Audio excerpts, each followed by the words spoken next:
ज्यांचं व्याख्यान ऐकण्यासाठी आपण या ठिकाणी गेले 1 ते 1.5 तास ज्यांची वाट बघतोय, त्याचं पहिलं पुष्प घेऊन येणार आहेत ते प्राध्यापक रवींद्र कोकरे सर यांचा परिचय या ठिकाणी करून देण्यासाठी मान्य मकरंद पाटील जनकल्याण प्रतिष्ठानचे विश्वस्त आणि दैनिक पुढारीचे खंडाळा तालुका प्रतिनिधी सन्माननीय शशिकांत जाधव यांना विनंती करतो.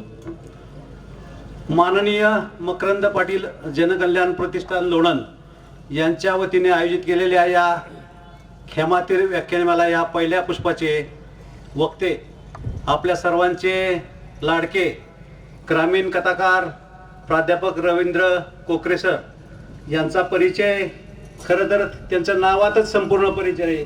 आबा अतिशय विनोदी शैलीमध्ये लोकांना प्रबोधन करण्याचं काम कोकरे सर गेले 15 ते 20 वर्ष करीत आहेत. त्यांनी आत्तापर्यंत त्यांना 50 पेक्षा जास्त राज्यस्तरीय पुरस्कार मिळाले आणि प्रेमिलाताई चव्हाण ज्युनियर कॉलेज फलटण या ठिकाणी ते प्राध्यापक म्हणून काम करतात. त्याचबरोबर अध्यक्ष अहिल्या ग्रामविकास प्रतिष्ठान पणदरे या ठिकाणी ते त्यांचे काम करतात. कार्याध्यक्ष कनिष्ठ महाविद्यालय मराठी शिक्षक संघटना, त्याबरोबर समन्वयक शारदीय व्याख्यानमाला पणदरे, या बरोबर कथाकथनाचं त्यांनी अनेक ठिकाणी चांगल्या पद्धतीचं काम केलंय. खरं तर त्यांची थापणूक कथासंग्रहावर विचार वाचस्पती सन्मान त्यांना प्राप्त झाला होता. अनेक ग्रामीण साहित्य संमेलनाचे अध्यक्षपद त्यांना मिळालं होतं आणि त्यांनी आपल्या जीवनामध्ये वाचन चळवळ, कन्या वाचवा देश वाचवा, गरजू विद्यार्थ्यांसाठी दत्तक योजना असा सहभाग त्यांचा राहिलेला आहे. खरं तर प्राध्यापक रवींद्र कोकरे सर यांचं आजोळ हे आपल्या जवळील खेडबुद्रुक हे आहे आणि खेडबुद्रुकचे ते खरं तर नातू म्हटले पाहिजेत किंवा पुत्र म्हटले पाहिजेत असे आपल्या त्यांचं नातं आहे जवळकीचं. आणि आज विशेष म्हणजे आजचा योगायोग असा आहे त्यांचं आणि त्यांच्या वहिनींचा आज 25वा लग्नाचा वाढदिवस आहे. त्याबद्दल आपण सर्वांनी त्यांचं टाळ्यांच्या गजरामध्ये त्यांना आपण शुभेच्छा देऊया. खरं तर रवींद्र कोकरे हे एक नाव आहे आणि एक विचार आहे आणि तो आपण आता त्यांच्याच तोंडातून ऐकूया. धन्यवाद. विनंती करेल की आपण आपलं पुष्प गुंफावं. तत्पूर्वी सरांची 2 पुस्तकं नुकतीच दिल्ली येथील प्रकाशन झाले. त्याचं बंड आणि इजाळ ही 2 पुस्तकं या ठिकाणी विक्रीसाठी ठेवली आहेत. त्याचा देखील सर्वांनी लाभ घ्यायचा आहे. सरांना विनंती करेल की आजचं या ऐतिहासिक अशा या खेमातीर व्याख्यानमालेचं पहिलं पुष्प आपण गुंफावं. धन्यवाद. माननीय मकरंदाबा पाटील जनकल्याण प्रतिष्ठान लोणंद या प्रतिष्ठानच्या वतीने आयोजित केलेल्या खेमातीर व्याख्यानमालेच्या प्रथम वर्षाचं प्रथम पुष्प गुंफताना या विचारपीठावर विराजमान झालेले वाई, खंडाळा आणि महाबळेश्वरचे जननायक, तरुण तडफदार, लोकप्रिय नामदार आमचे स्नेही आदरणीय मकरंदाबा पाटील, या विचारपीठावर या नगरीच्या नगराध्यक्ष आदरणीय मधुताई मालती, याचबरोबर या गावचे उपनगराध्यक्ष गालिंदे साहेब, याचबरोबर प्रमुख अतिथी मिठूबाई पटेल आणि समोर बसलेले खऱ्या अर्थाने लोणंद नगरीचे रसिक या प्रतिष्ठानचे अध्यक्ष आदरणीय सागरजी शेळके, याचे 11 जण या ठिकाणचे हे विश्वस्त आहेत. त्याच्यामध्ये आदरणीय कार्याध्यक्ष रवींद्र क्षीरसागर, उपाध्यक्ष उदयशे जगताप, सचिव ॲडव्होकेट गजेंद्र मुसळे, खजिनदार सुनील शाह, विश्वस्त प्राध्यापक सुनील शेळके, विश्वस्त डॉक्टर अनिलराजे निंबाळकर, विश्वस्त इंजिनियर राजेश गुजर, विश्वस्त शशिकांत जाधव, विश्वस्त रमेश धायगुडे आणि माननीय विश्वस्त ज्ञानेश्वर ससाने, मधुमती गालिंदेताई आणि आपण सर्व जनकल्याण प्रतिष्ठावर प्रेम करणारे. आबा खऱ्या अर्थाने कौतुक या गोष्टीचं वाटतं की लोणंद म्हटलं की महाराष्ट्रातील पहिला 2.5 दिवसाचा संत श्रेष्ठ ज्ञानेश्वर माऊलीचा मुक्कामाचा तळ, दुसरा या ठिकाणचा महिमा म्हणजे आठवड्याचा गुरुवारचा सगळ्यात मोठा ग्रामीण भागामधला महाराष्ट्रातला बाजार जसा जसा दिवस कलल तसा तसा बाजार भरतो आणि आबा बाजारात असे नग येतात की खेमातीर कुठं आहे हे त्यांच्याकडे बघितल्यावर रात्रीचं कळतं. त्यानंतर दुसरं या तळाचं सगळ्यात मोठं वैशिष्ट्य म्हणजे या तळावर काल भैरवनाथाची अष्टमी होते आणि चांगले महाराष्ट्रातील नामवंत तमाशे या ठिकाणी होतात. आबा पाटील नावामध्ये खूप मोठी गंमत आहे. तुम्ही असल्यामुळे एवढी गर्दी आहे. मी एकटा असतो तर एवढी गर्दी नसते आणि आबा गौतमी असते तर याच्यापेक्षा दुप्पट गर्दी झाली असते. काही नावात गंमत असते. त्या पद्धतीने सर्व असणारे या ठिकाणचे दिग्गज श्रोते हो, तुम्हाला पहिल्यांदा प्रश्न पडला असेल, पहिल्याच वर्षी पहिल्याच व्याख्यानाला दुसरं मॉडेल सापडलं नाही का? एवढं दांडगं मोठं मॉडेल कुठनं आणलं? ज्याला प्रश्न पडतो तो आबा माणूस, जो प्रश्न सोडवतो तो महामाणूस, आणि आबा ज्याला कधी प्रश्न पडत नाही तो देव माणूस. आपण कुठल्या कॅटेगरीमध्ये बसतो ते आपण ठरवूया. माणसाने माणसाशी माणसासारखं वागावं म्हणून लोणंद मधल्या या 11 वेगवेगळ्या क्षेत्रातील लोकांनी एकत्र येऊन नदीचं पुनर्जीवन केलं आणि खेमातीर नावाची व्याख्यानमाला साजरी केली. आबा महाराष्ट्रातील नदीच्या नावाने सुरू असणारी ही पहिली व्याख्यानमाला आहे. याचा मला सार्थ अभिमान वाटतो. आता सागरचं दुखणं वेगळं, नावच सागर असल्यामुळे नदीवर जास्त प्रेम असतं म्हणून सागरला वाटलं नदीमध्ये ही अशी घाण कशी आली. सागर सगळ्या नदी सामावून घ्यावा लागतात, त्याला सागर म्हणतात. सागर एका नदीने जर घायला येत असेल आबा तर मला वाटतं थोडीशी अडचण आहे. म्हणून सागरला सुद्धा मी धन्यवाद देतो, कारण की त्याचा पोटतिडकीचा प्रश्न आहे. मी काय म्हटलो तुम्ही का हसला मला कळलं नाही. आणि मला हेच अभिप्रेत आहे की श्रोत्यांनी नुसतं बसून राहू नये, नाहीतर जित्रा बांधलंय, खुटीला बांधलंय, दलालाचा व्यवहार चाललाय, मालकाला कळाना कोणावर थाप टाकली, गुराला कळाना व्यवहार कोणाबळ झालं, कुठल्या फाळक्यात टाकलं, कुठल्या टेम्पोत भरलं, कुठला बाजार दाखवला, जित्राबालाच कळाना. आबा मी जित्राबाचं सांगतोय. अशा अनेक गोष्टी आपल्यामध्ये घडतात आणि म्हणून मला बरं वाटतं. बापूंच्या सारखे असतील, आप्पांच्या सारखे असतील, ससाने सारखे असतील, यांच्या डोक्यात व्याख्यानमालेचं काय यावं. ज्याच्या बंगल्याचं नाव छावा आहे, डॉक्टर अनिलराज लिंबाळकर. छावा ज्यांचं 41-42 दिवस हाल केलं पण ज्यांचा हाल नाही असं व्हावं असं वाटतं, त्यांनी मला वाटतंय छावामध्ये जावं आणि थोडीशी ट्रीटमेंट घ्यावी, त्यांना बरंच आयुष्य मिळेल. अशी कितीतरी गोड माणसं आपल्या व्याख्यानमालेला लाभलेले. माझ्याकडं तुम्हाला वाटत असेल की काय सांगायचं याच्यापेक्षा काय ऐकायचंय महत्वाचं आहे. श्रोता तेवढा ताकदीचा आणि दर्दीचा लागतो. लोणंद नगरीमध्ये प्रसिद्ध काय असेल तर गुरांचा बाजार आहे, शेळ्यांचा बाजार आहे. कांदा आपला महाराष्ट्रापासून युरोप पर्यंत जातो. ते कांद्याचे प्रश्न असतील ते आबा तुम्हाला सोडवतील. आबा दुसरं म्हणजे लोणंदचं सगळ्यात मोठं वैशिष्ट्य म्हणजे तुळशीचं धरण आहे आणि त्या धरणाला येऊन ही नदी भेटते आणि जिथनं नदी येते तिथं बार आहे. हे नदीच्या उगमाला बार हे मी पहिल्यांदा बघितलं. भाऊ पुण्यातला गोदावरीचा वेगळा उगम असेल, गंगेचा वेगळा असेल, प्रयागराजला गेल्यानंतर सरस्वतीचा वेगळा असेल, पण बोरीच्या बार पासून खेमातीर नदीचा उगम होतोय हे अजबच आहे. मी अनेक बार बघितलं पण महाराष्ट्रातला बोरीचा बार तुमच्यासाठी प्रसिद्ध आहे. शब्दकोशात शब्द सापडत नाही तेवढं तुमच्या तोंडात येतात आणि एकदा वापरलेला शब्द संध्याकाळी सुद्धा येत नाही एवढा नवीन स्टॉक येतो कुठनं. तर्कतीर्थ लक्ष्मण शास्त्री जोशींच्याही शब्दकोशात सापडत नसतील. म्हणून त्या बोरीच्या बारलाही धन्यवाद. आणि तिथली पहिली कन्या स्नेहल धायगुडे ही जिल्हाधिकारी होते यासाठी खंडाळा तालुक्याचं खऱ्या अर्थाने धन्यवाद. खंडाळा तालुका म्हटलं की क्रांतीज्योती सावित्रीबाई फुलेंचं नाव अग्रक्रमाने येतं. ज्यांनी पाटी दिली, पेन्सिल दिली आणि आज तुम्हाला सन्मानाने इथं बसवलं. आमच्या नगराध्यक्ष इथं येण्याचं एकमेव कारण म्हणजे क्रांतीज्योती सावित्रीबाई फुले यांचा विचार. हा विचार ज्यांनी दिला तो खंडाळा तालुका आहे. भल्या भल्यांची डाळ शिजत नाही आबा, त्याला खंडाळा तालुका असे म्हणतात. आपण 3 तालुक्याची डाळ शिजवून एवढं मोठं भक्कम स्थान प्राप्त केलंय. पण ते हरभऱ्याचे का चण्याचे का मसुरीचे पण डाळ आहे. बऱ्याबऱ्यांनी प्रयोग केलं, अनेकाचा जाळ घातला, इकडून तिकडं उड्या मारल्या, आमच्या तिकडं येऊन भेटले, दादांनी त्यांची चव बघितली. पण मला वाटतं एकच डाळ शिजली, ती म्हणजे आपल्या आबांची. आबा, तुमच्या कार्याला खूप खूप धन्यवाद. तुमची यशाची पताका अगदी उंचावर जावं. दुसरं लोणंदचं एक वैशिष्ट्य म्हणजे आमचे आदरणीय कैलासवासी आप्पा, ज्यांनी ऐक्याच्या द्वारे एक सामाजिक मांड या ठिकाणी तयार केली, त्यांचंही नाव खऱ्या अर्थाने क्रमाने घेतलं पाहिजे.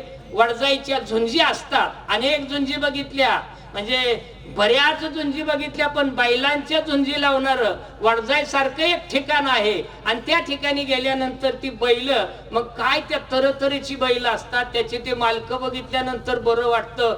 बऱ्याच मालकांना आपला बैल कुठला हे कळत नाही. दुसऱ्याचं दावं धरल्यावर त्यांनी तिसऱ्याने म्हणावं तुझा बैल नव्ह ह्यो, आणि मग त्यांनी ते दावं सोडावं. अशी वडजाईची यात्रा या ठिकाणची आहे. लोणंदचं खूप खूप कौतुक या गोष्टीसाठी. सामाजिक, शैक्षणिक, राजकीय, ऐतिहासिक, धार्मिक या सगळ्या क्षेत्रामध्ये आज एक उंचीला जाणारा या ठिकाणी सांस्कृतिक उत्सव आबांच्या या उपस्थितीमध्ये होतोय. आणि मी माझं भाग्य समजतो, माझ्या लग्नाचा 25वा वाढदिवस फक्त माझी मंडळी बरोबर नाही आणि दुसरी आणली नाही, शंका नसावी. म्हणून मला इतकं कौतुक वाटतंय की माझ्या लग्नात सुद्धा आबा एवढं फटाकडं वाजलं नव्हतं, एवढी माणसं नव्हती, तुमच्यासारखी माणसं नव्हती. मला पुनश्च एकदा वाटतंय आमच्या जोडीनेच पुन्हा एकदा 25 वर्षाचा रौप्य महोत्सव साजरा करा. आबा, तुमच्यासाठीच घरची गोष्ट सांगतो. मला विषय खूप चांगला दिलाय. माती, नाती आणि संस्कृती. जी माणसं मातीला पाय देऊन उभी असतात त्यांना आभाळ कधीच कमी पडत नाही. पण ज्यांच्या डोक्यामध्ये हवा जाते आणि जी मातीपासून दूर जातात त्यांची जित्यापणीच माती झाली म्हणून समजा. एक करा, हा माता जर टेकवायचा असला तर आपल्या काळ्या मातीला टेकवा. आणि जिनी 9 महिने 9 दिवस पोटामध्ये वाढवलं त्या मातेच्या समोर टेकवा. आबा, आज आई वडिलांची अवस्था काय आहे? आईला आई म्हणायची सुद्धा आम्हाला भीती वाटते, बाबाला बाबा म्हणायची सुद्धा आम्हाला भीती वाटते. इंग्रजी संस्कृती आली, मराठी कुठेतरी मागं पडली आणि मी माझ्या आईला मम्मी म्हणायला लागलो, बाबांना डॅडी म्हणायला लागलो. आता तर मम्मी, डॅडी, पप्पा सुद्धा म्हणत नाहीत. आता अलीकडली पोरं मॉम, पॉप, काय बँड बाजाचा कारखाना काढलाय. आता तर मॉम नाही, पॉप नाही, मम पॉप. जाग्याव गप.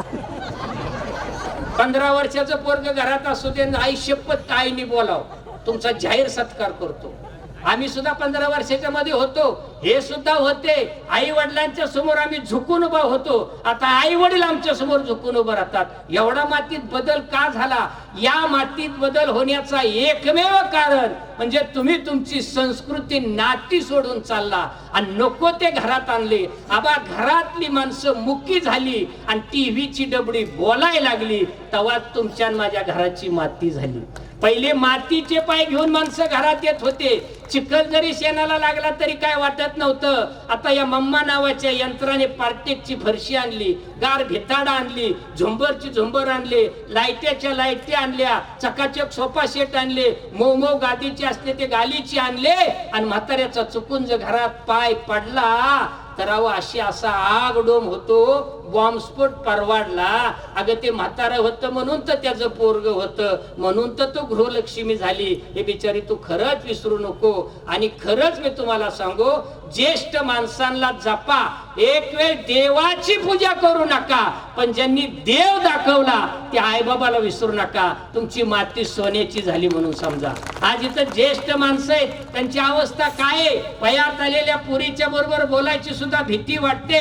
आबा, 21 वर्षाच्या पोरीला स्वारगेट मध्ये जो प्रसंग घडला त्या शिवशाही मध्ये घडल्यानंतर मला प्रश्न पडतो, महाराष्ट्र चाललाय कुठल्या दिशेने? आणि पोरींनो, या व्याख्यानमालेच्या नात्याने एकच करा, बाप फटका असू द्या नाही तर तुटका असू द्या, बाप गरीब असू द्या नाही तर नोकर असू द्या नाही तर चाकर असू द्या, उद्या इथंच बाजार तळावर एखादा बाप जर कोपरीमध्ये धोत्रामध्ये जर थाट उभा राहिला तर समजायचं तो पोरीचा बाप आहे.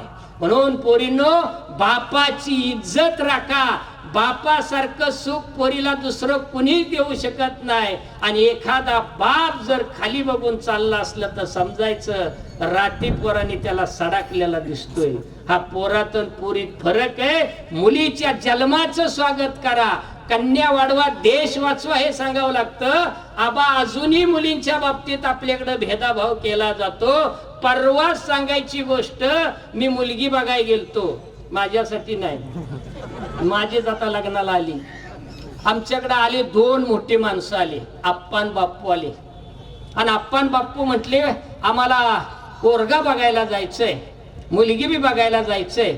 मग मुलगी बघायला जायचंय म्हटल्यानंतर मी आप्पाला म्हटलं काय करायचं. म्हटले आमच्या पोराला मुलगी बघायचंय, त्याला उजवायचंय, तुम्ही चला. अरे म्हटलं माझ्याकडे का आल्यात, मला प्रश्न पडला. मी इकडे तिकडे बघितलं, आप्पा बी मोकळे, बापू बी मोकळे, आणि मला म्हणजे चला पोरगी बघायला. हो म्हटलं तुमच्या पोराला पोरगी बघायची, तुमच्याकडे मोटारसायकल बी नाही, 4 चाकी बी नाही, आणि मग म्हटलं जायचं कशाने. त्या दोघांनी माझ्याकडे बघितलं नाही, माझी गाडी जिथं लावली होती तिथं बघितलं.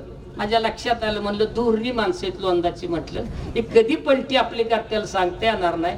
इच्छा नसताना मी घरात गेलो. सौभाग्यवतीने माझं चेहरा बघितल्यानंतरच म्हटली, काही दुसरी सापडत नव्हती, तरी आपल्यावर डोळा त्यांचा आहे म्हटली. आला असेल चावी मागायला. बाप्पूनी आप्पानी ऐकलं, पण न ऐकल्यागत केलं, स्वार्थ. मी गप चावी घेतली, तिला विचारलं, बाहेर आलो, गाडीला कव्हर काढला, गाडीला चावी लावली. आता मी कुठं बसलो बघा, संगतन पंगत. मला बसायची जागा, मी म्हटलं चालवणार कोण. सर तुमच्यासारखा अनुभवी माणूस असताना कशाला धोका, बसा तुम्ही, तुमचीच गाडी. मी बी बसलो. ही दोघं गाडीत बसल्या बसल्या म्हणली एसी लावा. आता मला बी गुदगुल्या होत होत्या. पेट्रोल पंपावर न्यायचं, कचून पेट्रोल डिझेल भरायचं, म्हणून मी बी 4 वर एसी सोडला. त्यांनी काचा बिचा लावून घेतल्या.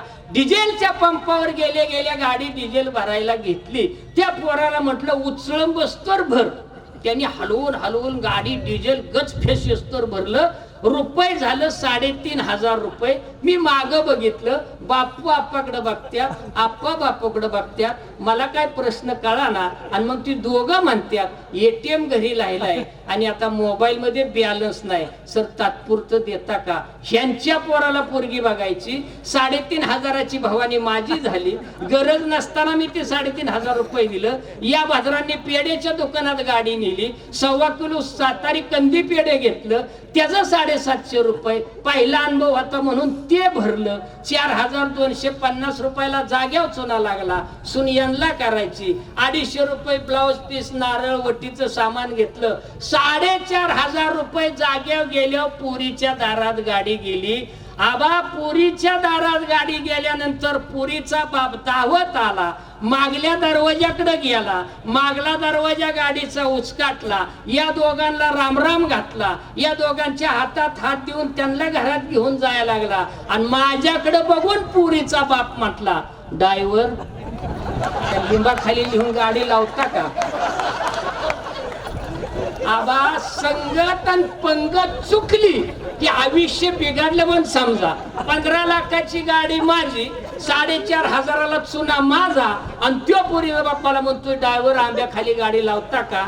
मी झक मारत आंब्याखाली गाडी लावली. ही बहादर माग सुद्धा बघानात रुपया फुटल्या गत आत गेली.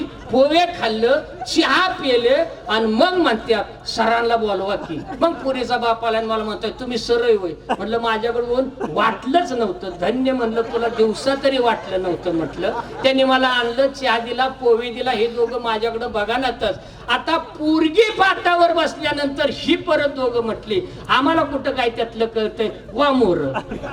4:30ला तर जागेवर चुना लागला होता. पोरगी पाटावर बसल्यानंतर मी पोरीच्या पुढे गेलो, तिचा पदर पाडला होता. मी रुमालाचा पदर घेतला. मी पदरचं सांगत नाही. आता ज्यांचं पदर पडले त्यांनी घेऊ नका. मी डोक्यावर रुमाल घेतला. तिला कुंकू लावाय गेल्या आबा पोरगी मागे सरती, मी पुढे सरतोय. ती मागे सरती, मी पुढे सरतोय. ती भिताडाला तटली आणि मला म्हटली डोंट टच माय कपाळ. म्हणलं का, मेकअप मॉडेल. म्हणलं कुकू कसं लावायचं, कोरोना सारखं सुरक्षित अंतर. लावल्यागत कुकू केलं आणि तिने लावून घेतल्यागत कुकू केलं. त्याच्या पुढचा प्रसंग, मी एक पेढा तिला दिला, 4,500चा अनुभव मला होता. आईशपथ म्हणलं ही परत देत्याल का नाही, म्हणून 2 पेढ पुरीच्या देखता खाल्लं. पोरगी म्हणली असला कसला मास्तर, अगं तुला कुठं अनुभव माहितीये मुक्का मार कसा बसलाय ते माझं मलाच माहित आहे ना. गप बसलो. आता एवढ्यावर तरी दम निघतोय का. वट्टी भरायला घेतल्यानंतर ती म्हणली सर वट्टी भरत्यात का. म्हणलं तू किती वेळा पाठवा बसली. काही म्हणली मला सांगता येणार नाही, एकट्या वेळा पाठवा बसली. मग वट्टी भरताना म्हणली मी दुसऱ्या बहिणीला बोलावते. टाका म्हणलं घरानं विचित्र दिसते, बघायची एकीला आणि वट्टी एकीला. म्हणलं तुला जमल का नाही. तसंच आपलं तिच्या हातात दिलं, तिने ती घेतलं. आता पैसे द्यावं लागतात, आपली भारतीय संस्कृती. मी 100ची नोट काढल्या होत्या, पोरीने दोन्ही भवयावर केल्या. काय भिकाऱ्यागत देतोय म्हणली नाही. मी 100ची 8 टाकली, 500ची काढल्या, पोरगी खुलली. आईला म्हणलं आपल्या चेहऱ्यात दमय का नोटत दमय मलाच कळलं नाही. ही दोघं कशी म्हणतात पोरीच्या बापाला, अभ्यासू माणूस. 5,000ला चुना मला, त्यांना काय म्हणायला जाते. इंग्लंडवर दौरा करून आले ग, अभ्यासू माणूस आहे आणि खूप तज्ञ माणूस आहे. बोलून बोलून हाडाची काढ झाली.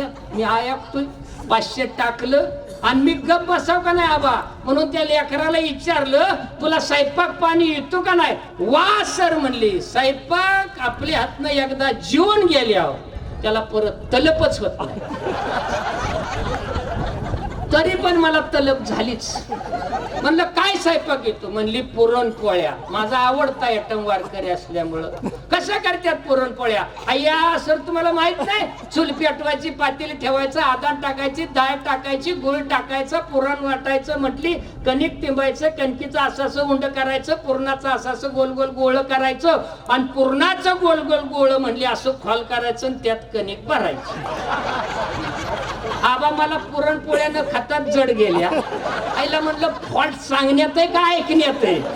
म्हणून मी परत जवळ जाऊन विचारलं लेकरा कशा पुरणपोळ्या करतात. अय्या सर असं करतात आणि असं कणकीचं गोळण, असं पुरणाचं गोळण, पुरणाचं गोळ खोल करायचं. म्हणलं तुझ्या बापानी का माझ्या बापानी ग.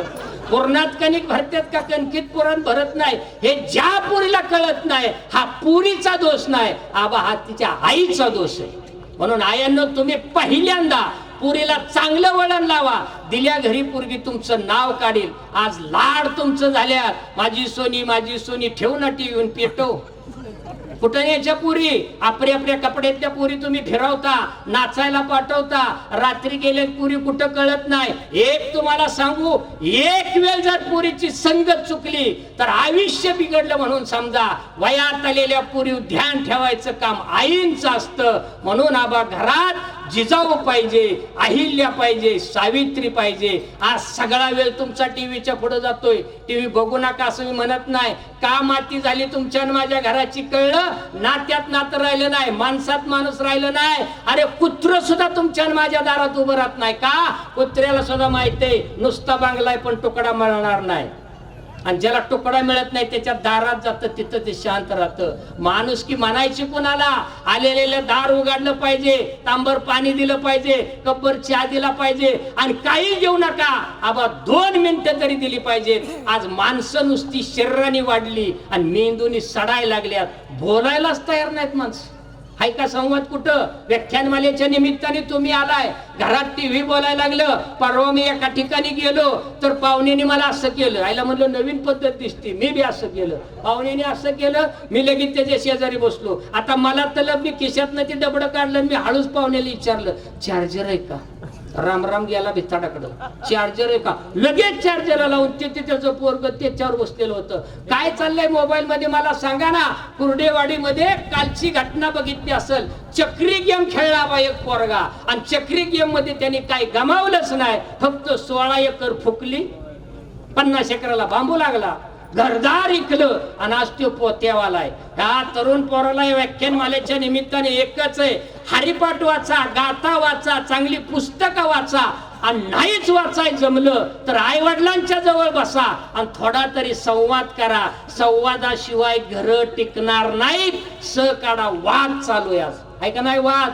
सासू सुनाचा 36 आकडा, काय बिघडतंय मी म्हणतो, एक वेळ सुनानी आईवर प्रेम नाही केलं पाहिजे, पण सासूवर प्रेम केलं पाहिजे. काय नाती राहिल्या आबा? आज पहिलं मला वाटतंय, मी थोडं जबाबदारीने बोलतो, खडीचा रस्ता होता तेव्हा माणसं चांगली होती, मुरमाचा रस्ता होता तेव्हा सुद्धा माणसं चांगली होती. जसं जसं डांबरी झालं तशी माणसं डांबरट व्हायला लागली. समृद्धी आली, बहीण भावाचं नातं सुद्धा दुरावायला लागलं. आता बहीण सुद्धा भावाला पाटावर न बसवता खंडाळ्याच्या कोर्टात खेचते. हे कशाचं होतं काय? अरे नाती जपाना, नाती कुठनं जपतील? नाती टिकत्याल कशी? तर त्याग केला पाहिजे, समर्पण केलं पाहिजे, मीपणा बाजूला ठेवला पाहिजे. आबा जुनं खळं होतं, दोन भाव होतं, कंदील घेऊन आलं, काठी टेकली, हे जोंधळ्याची अशी रास लागली होती, दोघाचं एकाच खाळ्यात दोन ढीक पडलं होतं, नुकतंच दोघं वेगळं झालेलं होतं. आणि थोरला म्हणला, ए बारक्या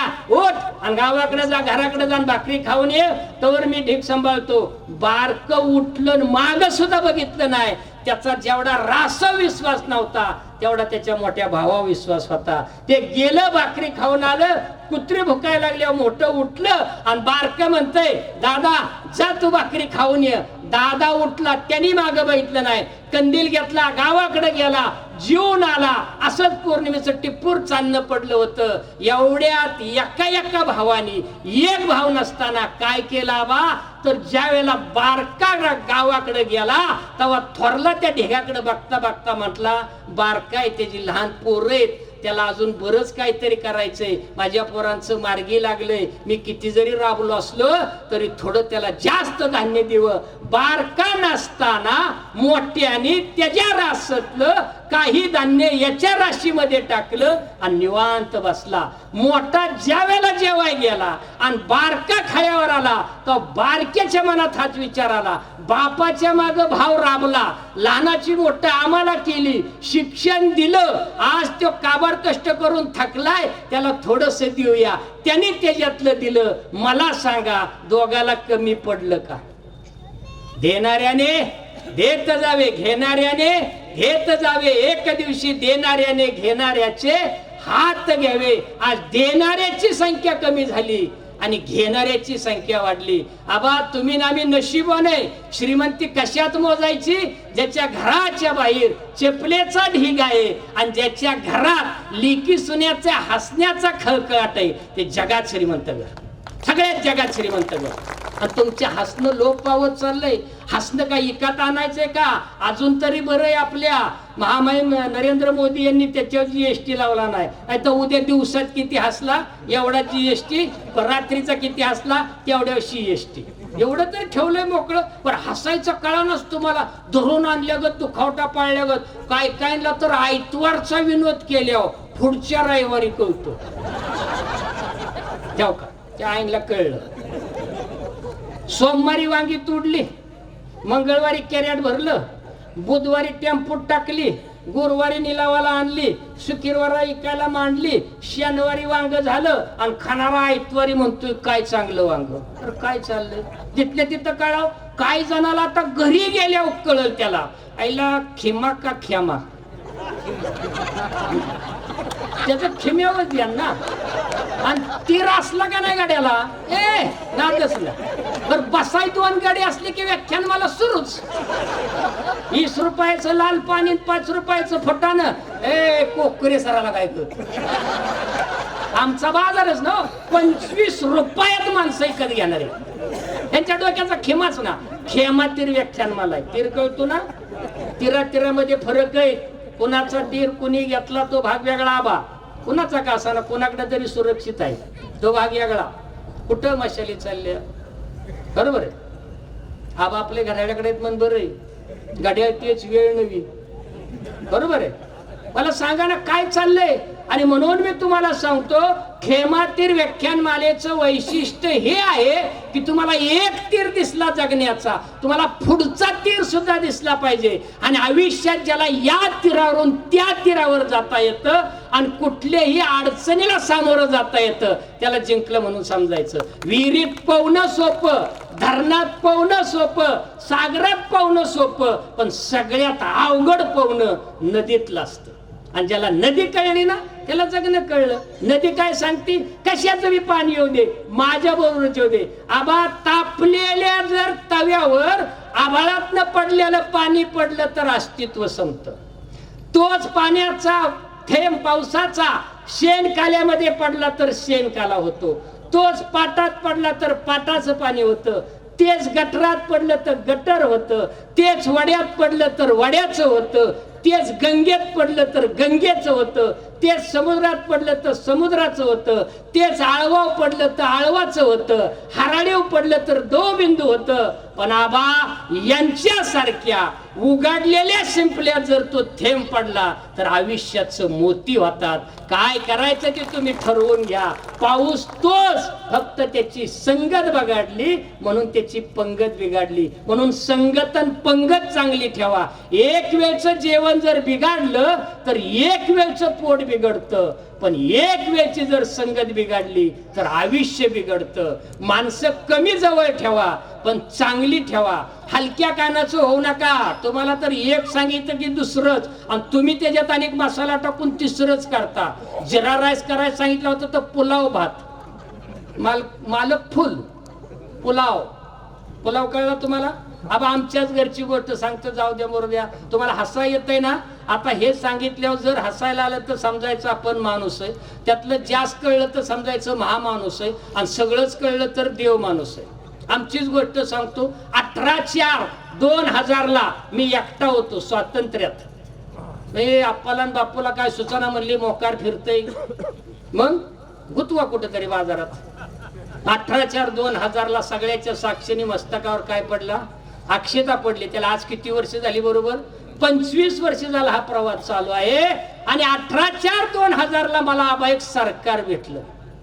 25 वर्षात अनेक सरकार आली गेली, अविश्वासाची ठरली, पण आमच्या सरकारामध्ये आणि माझ्यामध्ये अजून अविश्वासाचा ठराव नाही. पण आमच्या सरकारची अपेक्षा काय? कुठं बोंबलत फिरायची तिथं फिर, संध्याकाळी दावणीला ये. तुमची तरी अपेक्षा काय असते? चित्रात दावणीला आले की गाडी खुश, बरोबर आहे ना? कळते ना मराठी तुम्हाला? बरेच चित्रपट दुसऱ्याच्या दावणीला गेल्या म्हणतात, वहिनी तुम्हाला कुठेतरी बघितलंय. भाऊजी तुम्ही चुकलाय, दावण इकडे. त्यांना काय दावणी पाजावत का काय कळावं ते कळणार. आमच्या सरकारची एकच अपेक्षा काय? आबा अपेक्षा, बिचारी वाटून घाटून स्वयंपाक करणार, जीवन लावून स्वयंपाक करणार, जेवायला वाढणार, जेवायला वाढल्यावर हातभर पदर काढणार आणि वारा घालणार, आणि वारा घालता घालता आमचं सरकार म्हणणार, कारभारी स्वयंपाक कसा झालाय. या मुख्यमंडळामधनं चांगला शब्द आला असेल तुमच्या, या का हसल्या, या मुडदा एकदा तरी म्हणलाय का? एवढंच म्हणायच्या राहिल्या. मग आमच्या सरकारची एकच अपेक्षा, पैठणी नको, मिरवाई नको, आरवाई नको, फिरवाई नको, माहेराला सुद्धा नको, कारभारी फक्त स्वयंपाक चांगला झालाय म्हणा. एकच शब्द राव, चांगला. आणि आबा मला 2-2 तास व्याख्यान द्यायची सवय, पण ह्यो काय माझ्या तोंडावर शब्द आहे ना. परत तिने दुसऱ्या दिवशी वाटून घाटून चिवाट घालते, सगळा स्वयंपाक चांगला कराव, वाढाव, वारा घालाव. 15 दिवस झाले आबा माझ्या टकोऱ्यात प्रश्न पडला, वारा घालत्यात कधी? आबा 16व्या दिवशी धाडस केलं. सरकारच्या पुढं प्रजेचं बोलायचं ज्या वेळेला धाडस होतं ना, तेव्हा लोकशाही टिकते. धाडस केलं प्रजेने सरकारच्या पुढं, तिचा वारा चालूच होता. म्हणला का वारा घालत्यात कधी? लाजली नाही, तसाच पदर दातात धरला, मुरका मारला, आणि माझ्याकडे बघून सुवदनी चेहऱ्याने आणि शांत सुरात म्हटली, तुम्ही गेल्यावर बघाय हाय का? घाल वारा. आईला म्हणलं, जिट्यापणीच पालखी, हाय नशिबान भाजरा. वारा स्वसला, तिचं एकच पालपूत चालू होत. धनी चांगलं म्हणा, गप तुला येतोय, मिजाज करू नको, बाजीरावकी करू नको. बघता बघता 180 दिवस 6 महिने झालं माझ्यामध्ये सरकारमध्ये कमी दाबाचा पट्टा निर्माण झाला. इजा कडकडायला लागल्या, वळवाचा पाऊस पडायला लागला. भाद्र लोंदावरनं बारामतीला. बऱ्याच जणाला दुसऱ्याच्या पत्र्यावरला पाऊस बरा वाटतो. आप्पान बापू तिकडे आल्या तर मला जवळ आल्या म्हणतात सर प्रकरण कुठवर आलं. आणि म्हणलं लोंदाकडं कसं काय कळलं? नाही म्हणले वारं इकडून सुटल्यामुळं कळलं. बरं म्हणलं हाय प्रकरण जाग्याव. त्या दोघांना बरं वाटलं, चहा पाजला आणि मी जाता जाता त्यांना म्हणलं तुमच्याकडं परिस्थिती कशी काय? दोघं एका आवाजात म्हणली आत्ताच आबाळ निवळले. काय तुमच्या माझ्या घरी सारखंच ना, पण दुसऱ्याचं बघायला लय माणसाला बरं वाटतं. ही काही संस्कृती बरोबर नाही. ते गेले. मग परत सरकार म्हटलं आज जर म्हटले तुम्ही घरी आल्या आल्या चांगलं नाही म्हटल्या तर माहेरालाच जाते. मनातल्या मनात मी म्हटलं एकट्या लवकर देव पावतो. तुकड्याचं काय होईल, भाकरीचं काय? गप झाली. त्यांना माहितीये तुकडा मिळत ह्याचं काय करायचं. उशिरा कळलं असं. बरीच जण स्टँडवर जातात आणि इष्टी निघून जातील, मग धुरळा बघतात. अरे गेली ना आता, यायच्या आधीच जावं. 35च्या पुढच्याने ध्यानात ठेवा, येशी आणि शिवशाहीची वाट बघू नका. लालपरी भेटली तर बसा, नाहीतर तसंच बसा. आणि आता शिवशाहीची सुद्धा लालपरीने आबाणी करायला घेतली.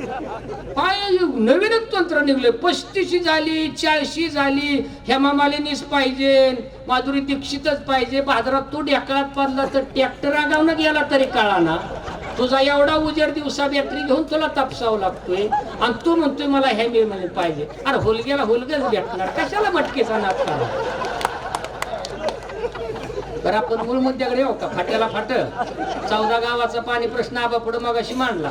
आबांनी त्यांना बरोबर सांगितलं. नाही तर मी एक मुख्य माणसा सोडायचो, कुठलं तरी धरण सोडायचो आणि तिसऱ्या धरणाकडे जायचो. कुठं आलतो आपण? तुमच्या सरकारकडं. आज जर चांगलं नाही म्हणलं तर माहेरी गाठते. आबा गाडीला केक मारला, तिने डबा दिलता, वर्गात गेलो, तास घ्यायला सुरुवात केली. 12वीची पोरं 50 पोरं, मी एकटा. त्यातल्या 5व्या मिनिटाला 3 पोरं म्हटली काहीतरी मास्तरचं बिघडलंय. जेवढं मास्तरला कळत नाही तेवढं पोराला कळतं. म्हणला रंगच जोळाना, म्हणला काहीतरी बिघडलंय. म्हणला त्यातलं एक जण उठलं, म्हणला सर काय घडलंय का? गप. दुसरा मला नाही म्हणलं तुला ठिकाण्यावर नाही. कसा तरी अर्धा तास उरकला, स्टाफ रूम मध्ये आलो, जेवाय बसलो. नशीब माझं एवढं कुचक की चपातीच दिली ती भाजी राहिली होती. पण बोंबलायचं कोणापाशी, पण मोकळ्या डब्यात असं बुडवून खात होतो. गणितावाला म्हणला सूत्र चुकलंय. कोरडी चपाती गिळली, डोक्यात एकच. चांगलं जर नाही म्हणलं ही माहेराला गेली तर करायचं काय? वय वर्ष 54. ठेव हे त्यांना अनुभव आला असेल 40. हे हसणं कुठनं येतं? मनाला भिडल्यानंतर येतं. काय करावं काय करावं. 12 वाजल्या प्रभू रामचंद्राचं फलटण मध्ये दर्शन घेतलं, इकडं तिकडं बघितलं आणि युवक भेटला. स्वच्छ कारभार प्रदर्शन, प्राध्यापक सुनील शेळके. चेहरा बघितल्या म्हणले मास्तर चेहरा पडलाय. नका म्हणलं पत्रिका दाखवली नाही, गारानं सांगितलं नाही. नाही म्हणले आम्हाला चेहरा बघून भविष्य कळतं. काहीतरी घडलंय. म्हणलं काय घडलंय? मला म्हणले सांगा काय घडलंय. मी म्हणलं आशाने असं झालंय, काय करायचं? सुनीलराव म्हणलं सोपं आहे राव. 2-2 तास व्याख्यान देताय, महाराष्ट्रभर फिरताय, आज घरी गेल्या गेल्या चांगलं म्हणा. मी म्हटलं भांडणं मिटली म्हणून समजा. मी म्हटलं कशावनं? सुनीलराव म्हणले स्वानुभव. आईला म्हणलं देवानी मी माणूस एवढा भारी सर जोडलाय. म्हणलं गळा बेड घेतली, दोघांनी चहा घेतला. सुनीलराव म्हणलं कसं? चांगलं. भांडणं मिटली म्हणून समजा. कशावनं? स्वानुभव. आबा आनंदाच्या भरात मी फुलाच्या बाजारात गेलो, कधी नाही तो उमाल्याला गजरा घेतला. गजरीवाली मला म्हटलीच मास्तर घरीच का? आईला म्हणलं वस्तू बदलल्यावर माणसं बदलतात का? माणसं बदलल्यावर वस्तू बदलतात. मी नवीनच. त्याला म्हणलं आपलं काय चुकलं का? ती म्हटली सोनू तुझ्या भरवसा आहे, पण म्हणली वस्तू बदलल्यावर पाय बी चुकीकडे जातात, नीट घरी जा. तिचं दर्शन घेतलं, डिक्कीत गजरा टाकला, गाडीला केक मारली, फलटण सोडलं, सोमंतळी गेली, निरा नदी पास केली, सांगवी आली, अहिल्यानगर आलं, गुदगुल्या होत होते. सुनीलराव पुढे दिसत होते. कसं? चांगलं. भांडणं मिटली म्हण समजा. कशावनं? स्वानुभव. गाडी चिच खाली लावली, एका हातात डबा, दुसऱ्या हातात गजरा, नुसत्या गुदगुल्याच होत होत्या. दरवाजाची बेल वाजवली, सरकारने दरवाजा उघडला. आनंदाच्या भरात मी हसलो. आई शपथ तिने मला बाहेर ठेवून दरवाजा लावला, म्हणजे आपलं नाही. कधीतरी हसत घरी झाला, कधीतरी प्रतिष्ठान, कशाची प्रतिष्ठान, कोणाला प्रतिष्ठान. हसला होता एवढं कधी? काय धरून आणलं ग देव, महाराष्ट्राचं काय होईल तुझं बघ. बरं आबा आता मंत्री झालं, पुढल्या 5 वर्षाला मुख्यमंत्री होते म्हण ना. नुसतं काय मोडलेल्या मेडकी देत होते रे. आल्या लक्षात तुमच्या? आयला म्हणलं हिने तर दरवाजा लावला, आपल्याच घरी आपली ओळख करून द्यायची. पॅन कार्ड, आधार कार्ड, गॅस कार्ड, आता माणसापेक्षा कार्डाची संख्या जास्त झाली. ती दाराच्या फटीतनं आत टाकली. आतल्याच सरकारने समिती नेमली आणि तिने अर्ध्या तासाने ठरवलं जिथं आपलं नाही पण कागदाद्वारे आपलं आहे. तिने दरवाजा उघडला आणि हातात हात दिला. हातात हात दिल्यावर अशी ऊर्जा आली. बरेच जण आता हात सोडून चालले. हातात हात दिल्यावर एवढी ऊर्जा दिली, तिने खसकन वडलं. मला तर बरंच वाटलं.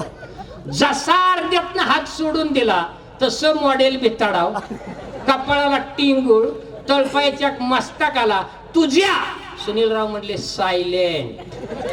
फक्त चांगलं भांडणं मिटली म्हणून समजा.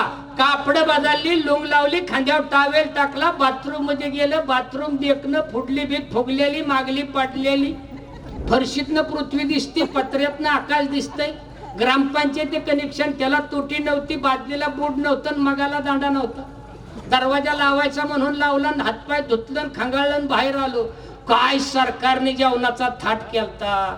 बसाय पाट, टेकाय पाट आणि पुढं पाट, आणि त्याच्यावर भरलेलं ताट, काढलेली रांगोळी, वाहिलेली फुलं, लावलेल्या उदबत्त्या. भित्ताडाकडल्या कॅलेंडराकडे बघितलं. म्हणलं पुण्यतिथी का म्हाळाचा महिना आहे? नाही म्हणलं 1840 गपगीळ. उजवा पाय पाटावर टाकला, मांडी घातली, तांब्यातलं पाणी काढलं, ताटाभोवती फिरवलं, ताटातला पदार्थ सगळा काढला, ताटाच्या शेजारी मांडला, 4 चरणाचा श्लोक घेतला, वदनी कवळे घेता नाम घ्या श्री हरीचं. आणि काय सरकारने स्वयंपाक केलता राव. भोरचा इंद्रायणीचा भात वाटीत दाबून दाबून भरून महादेवाची पिंड. दही नव्हतं म्हणून तुरीच्या डाळीचं वरण, बेल नव्हता म्हणून कढीपत्ता, आणि ह्या बॉडीचं कोलेस्टर वाढल म्हणून एवढंस तूप. दुर्बिणीतनं गजेंद्र बघावं लागत. गजेंद्राची तरी काय अवस्था इकडे, पण चाललंय मास्तरचं म्हणून घेतोय ती विषय. घरी गेल्यावर त्याचं बी सरकार बघा ना कसं तडक.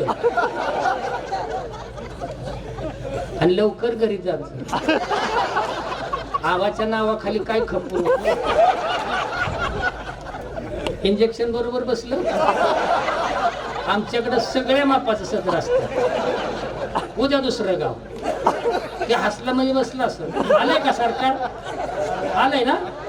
हाय तुझं भरीत. हेच खरं जगणं आहे. कुणाचं काय घ्यायचंय, कुणाचं काय द्यायचंय. जन्माला आल्यानंतर असं जगा की जाताना सुद्धा ज्याला कळेल त्याला वाटलं पाहिजे अरे हेच खरं जगणं होतं. असं जगा. कुठं आलतो? सरकारकडे आलतो. चपाती आबा हाताने तोडली नव्हती सरकारने, सुरीनी 3 त्रिकोण ती नीटनीटकी मांडलेली. मला भीती वाटली याचा तुकडा पाडायचा कसा.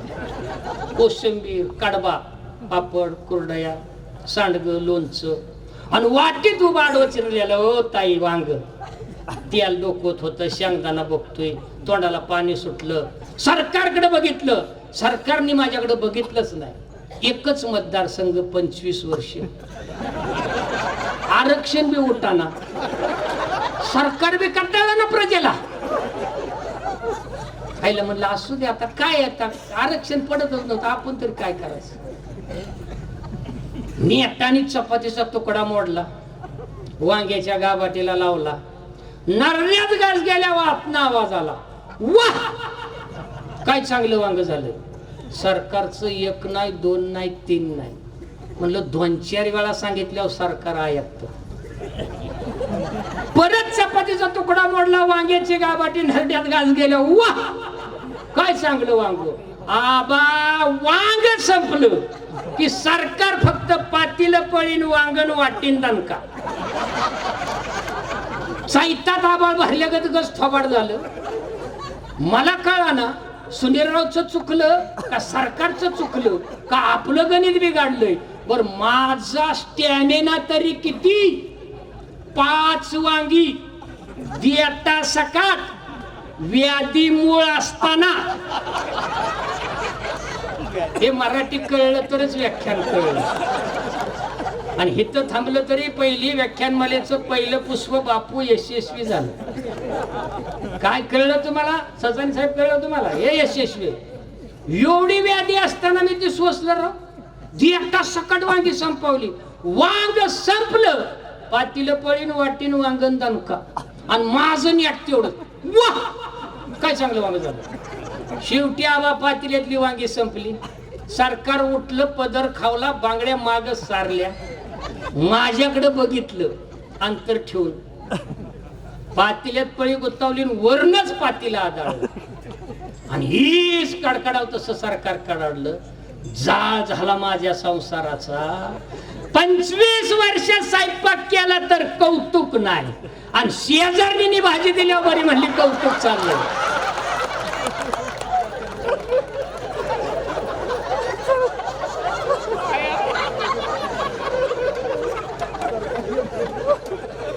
रे ह्याला माणुसकी म्हणतात का. दुसऱ्याचं वांग एवढं चवीने काय माणुसकी. पण तुमचं तरी काय वेगळं आहे का. तुम्ही घरात आपला मार खाताय ना, आम्ही उंबऱ्यात.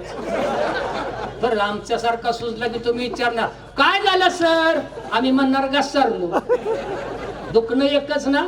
अजून एक सांगू, ज्याला हसता खेळता जगता येतं त्याला खऱ्या अर्थाने जगता येतं. ज्याला माणसं जोडता येतात त्याला खऱ्या अर्थाने माणुसकी जोडता येते.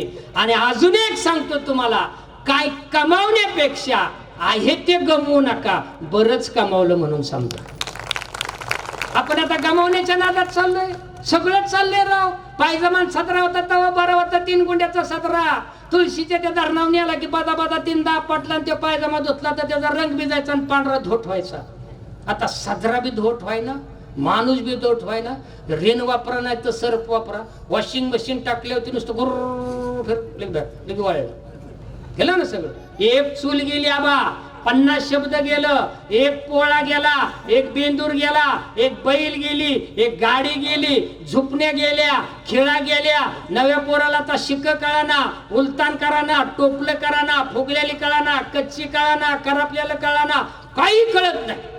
आता पोरं फक्त पबजी, मॅगी, बर्गर, टोस्ट हे नवीन पदार्थ आलेत. आणि आताच्या पोरांना अर्ध्या तासाचा तास नको वाटतोय.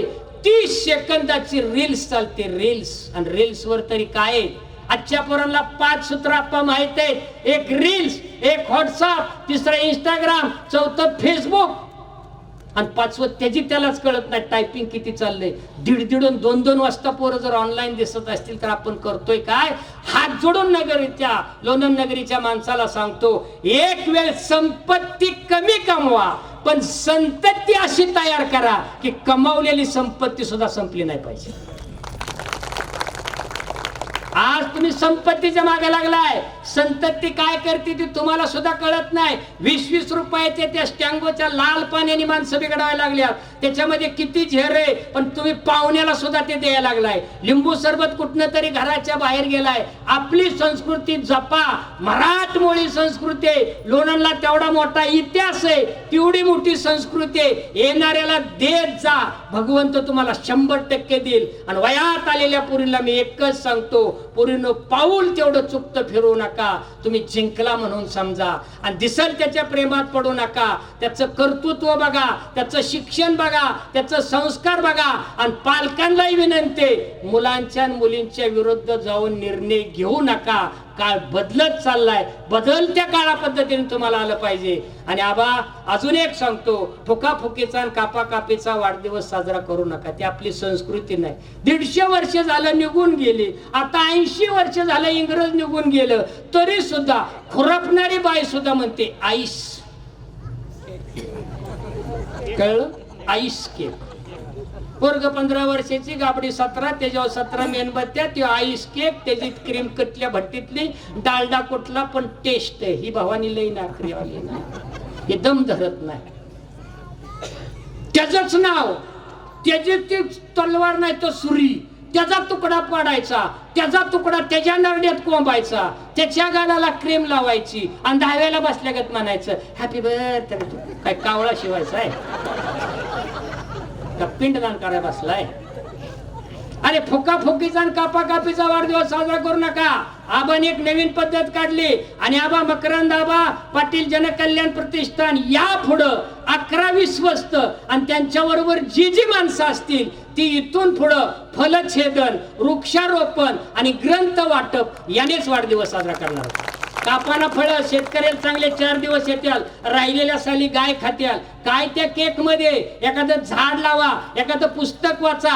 पुस्तकाने मस्तक घडतं, घडलेलं मस्तक कुणा पुढे नतमस्तक होत नाही. बाबासाहेब आंबेडकरांवर कर्ज भूविकास बँकेचं नव्हतं, पुस्तकांचं कर्ज होतं. अग्निपंख वाचा म्हणजे तुम्हाला एपीजे अब्दुल कलाम कळतील. मी आणि माझा बाप वाचा म्हणजे नरेंद्र जाधव कळतील. पुस्तक वाचा, ही माणसं एवढी बिजी असताना सुद्धा वाचतात. तुम्ही मगाशी बघायला पाहिजे होतं. 10 मिनिटाच्या भाषणामध्ये आपण हळूहळू सगळ्या गोष्टीला स्पर्श केला. किती स्टॅमिना असेल, किती ऐकावं लागतं. हे पद एवढं सोपं नसतं आणि तुम्ही स्वतःला कधीच कमी समजू नका. नाती जपा, नाती जपण्याचं काम तुमचं आहे. आबा एक वेळ नांत्या लेकीला आईला भेटायला जाताना तुम्ही आईला भेटायच्या आधी त्याच्या आधी एक नाका असतो, तिला भेटा. तुमची आई 100 वर्ष जगली म्हणून समजा. भाऊजाई मिळवती ती काय तुमच्याकडे नाही का ते नातं? भाऊजाई आहे ना, मग भाऊजाईला नखपालिश न्या, केळीची फणी न्या, एखादी चांगली मेहंदी न्या, चांगली तिला रंगवा, तिच्या गळ्यात पडा. तिला म्हणायचं गा आई तसलीच आहे, तिच्या काय नादाला लागतोय वहिनी तुम्ही म्हणून तर सांभाळली. आई शपथ नाही वहिनीने तुम्हाला पुरणपोळीचा स्वयंपाक केला तर सगळा, पण तुम्ही वहिनीला डावालताय टोल नाका न भरता आणि आईच्या गळ्यात पडताय आणि जाता जाता वहिनीला म्हणताय कसं आहे वहिनी, काय धाड भरली वहिनी. कळलं ना कोणाला भेटायचं? आणि आईनी लेकीच्या घरी गेल्यानंतर लेकीला भेटायचं नाही, त्याच्या आधी एक स्पीड ब्रेकर असतो. इन कळलं ना? इन इन तिला नखपालिश न्या, मेहंदी न्या, ती पांढरी पडली असेल तर काळी करा आणि सांगा काय पुरीला कळतंय अहो इनबाई तुम्ही सांभाळले म्हणून, जगली तुमची पुरी म्हणून सांग. मुद्दा कळला तुम्हाला? नाती नाती असतात, तोडता येत नाही, तेवढी आपण जपूया. मुलांच्यावर चांगले संस्कार करूया. एकदा इष्टी निघून गेल्यावर हात करू नका, आयुष्याचा धुरळाच होणार आहे. आणि एक करतो, नाही चांगलं करता आलं तर अजिबात करू नका, पण वाईट करायचं मनात सुद्धा आणू नका. कोळसा किती जरी काळा असला तरी हात काळ तो करत नाही, आधी हात आपल्याला लावावा लागतो. चांगलं करा. आणि आबा एवढं चांगलं 2025 आहे. 18/4 तारीख चांगली आहे, चैत्र महिना आहे, आकाशामध्ये चंद्र आहे, मोकळं वार आहे, मराठी महिन्यातला पहिला महिना आहे. आणि या महिन्याच्या निमित्ताने खेमातीर नावाची व्याख्यान मला चालू झाली. उद्या 25 वर्षांनी 50 वर्षांनी मी असं नसेल मला सांगता येत नाही. आज जरी बोलवलं तरी मी जायला तयार आहे. माणसाने समाधानी असावं. पण 50 वर्षाचा लोणंदचा इतिहास लिहिला जाईल, त्याच्यामध्ये एक पान असेल आणि त्या पानामध्ये लिहिलं जाईल 18/4/2025 ला माननीय मकरंद आबा जनकल्याण प्रतिष्ठानची एक व्याख्यान मला सुरू झाली होते आणि त्याचे अध्यक्ष आदरणीय आबा होते आणि पहिले वक्ते म्हणून नाव असेल. मला वाटतंय आबा देव आपल्या दोघांना नाही होता आलं तरी चालेल, पण नामदेव पायरीचं काम आपण दोघांनी आज केलेलं आहे. आपण पावन झालो.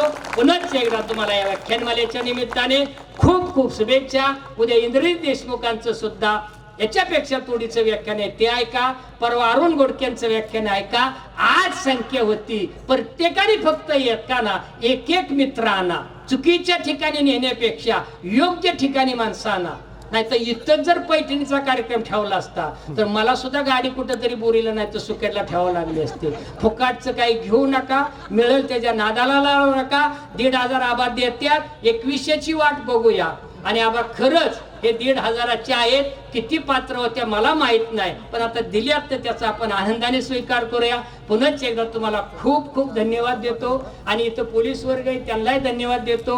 मला आज पोलिसांच्या चेहऱ्यावर हास्य दिसलं, हेच खरं जगण्याचं एक साधन असतं. त्यांच्या वर्दीला नमस्कार, पत्रकारांना नमस्कार, या सगळ्या महामाईंच्या व्यासपीठाला नमस्कार आणि मी तुमची रजा न घेता या व्याख्यानाला सोलपिराम देतो. पुनश्च एकदा आपण नव्या दमाने भेटूया आणि सगळ्या संयोजकाला विनंती, माणसं आलेत ती आपलेत, नाहीत ती सुद्धा आपलेत. दुसरं वर्ष याच्या कणाती वाढवावं लागतील. खेमातीर आता छोटा नाही, खेमातीर वाढत वाढत वाढत जाणार आहे आणि एक दिवशी खेमातीरला पूर येणार आहे आणि तो पूर विचारांचा, ज्ञानांचा, संस्काराचा असेल. धन्यवाद. समाजात जे